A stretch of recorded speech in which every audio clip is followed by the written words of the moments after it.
Good evening, welcome back to the Fire Burns Within channel. Okay, time for me to have a go at this musical journey video or series of videos. John over at JC Rock and Metal Reviews, he's doing his musical journey, his top 50 musical journey series of videos where he counts down his top 50 albums that mean a lot to him throughout his life. Well, I'm doing a similar thing. I got the idea from him, so thanks John for the idea, but I'm doing it slightly different. These are not necessarily my absolute faves. I mean, some of them are, most of them are, but this is my musical journey in chronological order. Like the earliest time I was listening to any music, to the present day albums that have meant the most, albums that have been milestones or something that stood out. Not necessarily a huge favorite, but like a milestone or something that led to something else or something that brought me to something else, some kind of milestone, some importance to the album.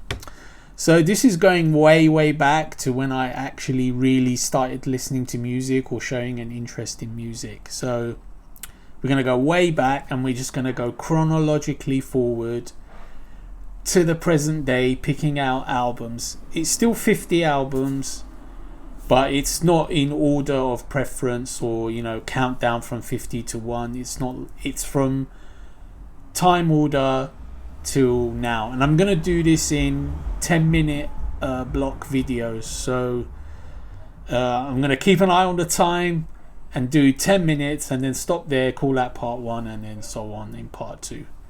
Okay, we'll go right back, all the way back to the beginning. I would say I started listening to music when I was probably around 10, 11, and I wasn't really listening to albums, so albums would have been not really what I was listening to. I was listening to the radio, I was listening to single songs, charts. I was quite into different things. Like living in the UK, you're exposed to a lot of cool music. There was a lot of cool bands, pop, rock.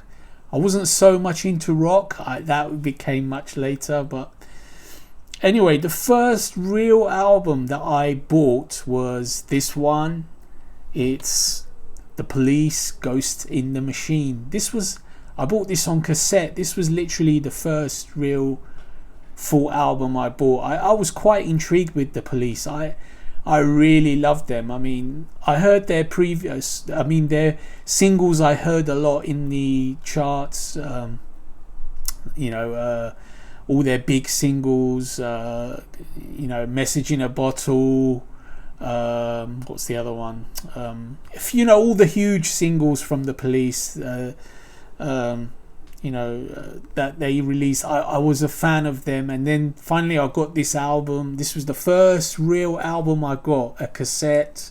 I bought it with my own money, so this started me off. I was listening to this album, I really enjoyed this album. It's very catchy, and I became sort of a fan of The Police, if you want. So I really enjoyed this album.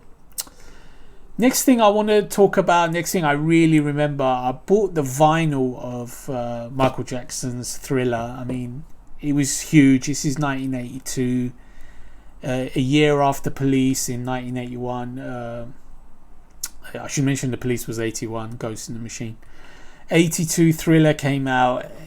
You just couldn't, you couldn't get away from it. I mean, I sort of became a fan by default. I was a little kid, just not quite a teenager, but I became a fan. I like other things as well, but I actually bought this album, so it is a milestone album. Bought it on vinyl, so there it is. The next thing I want to talk about is The Jam. Now, I was quite a fan of The Jam for some reason, and The Jam is like a sort of like a punky ska two-tone, I don't know what you call it, more punky rock and roll type of band, but very cool band, always with great songs, interesting lyrics. Obviously the lyrics at that point would have been not the main draw for me. I was a young kid, but the Jam, I remember buying this album, this compact Snap album. It's like a best of.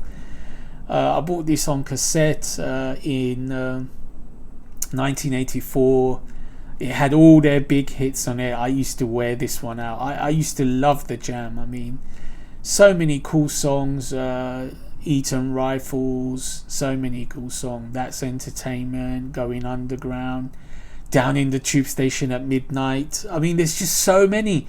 There was about 20 songs on this album, and all of them were good. There was no duff songs at all. So I really loved the Jam in 1984. Next one is 85, 86. I was sort of like listening to different types of music, charts, no real albums that spring to mind. Possibly a Simple Minds album, but I'd be guessing. I can't be sure. I was listening to some rock as well, but only what's in the charts. Like, I sort of remember liking Def Leppard quite a bit, back in the mid 80s. But anyway, in 1987, again, I got Michael Jackson's Bad, because I'd obviously been a fan of Thriller. Bad was released 4 years later. Again, I got this on vinyl at the time. Yeah, I remember liking this one as well. It was sort of a slightly different edge to the songs than Thriller. Thriller was sort of like a sort of pop soul, but Bad has got a slight rock edge to it, so it was pretty cool. I mean, it was quite different. I remember even liking Bad a little bit more than Thriller. I thought it was sort of more, more interesting to listen to, and with good variety in the songs. Right, another album that I got in 1987 was U2's The Joshua Tree. I got this on vinyl and I got it on cassette as well. I remember sort of somehow getting into U2. U2 were absolutely huge with this album. I mean, this album has sold megatons. There's so many hit singles come from this album.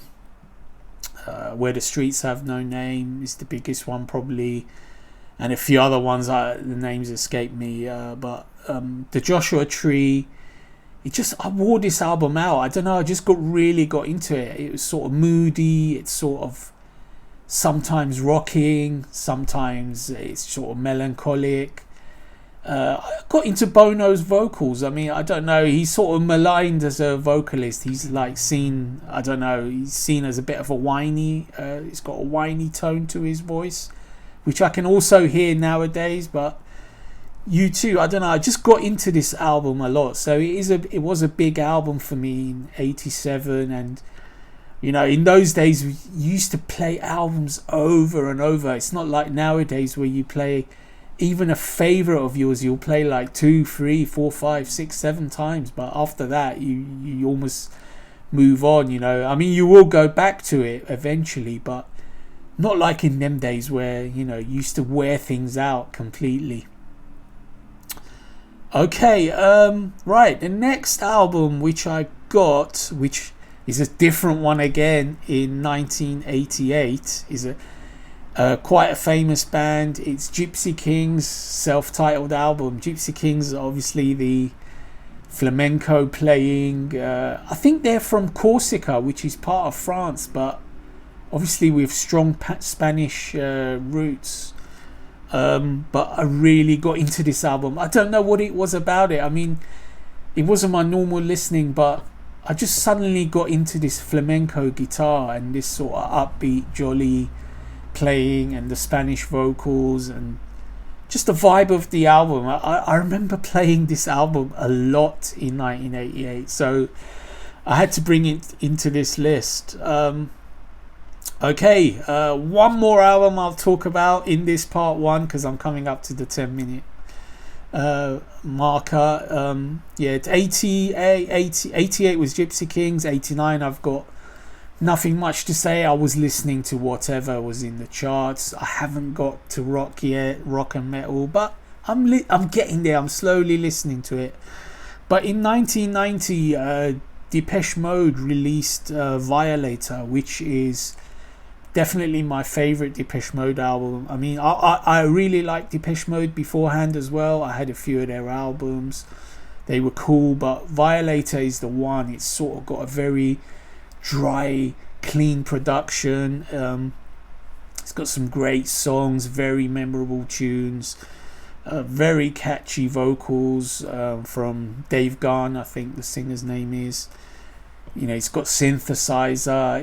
It's just got a very catchy, sort of melancholic but sort of dark electro feel, dark goth, if you like, goth electro. There's no real guitars on it. I think Personal Jesus is the only song that's sort of like hard rockish bass, you know, with that famous riff.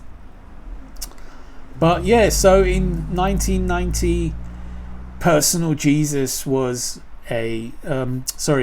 Violator was a big album for me for that year. Okay, this was part 1 of my musical journey. Stay tuned for part 2.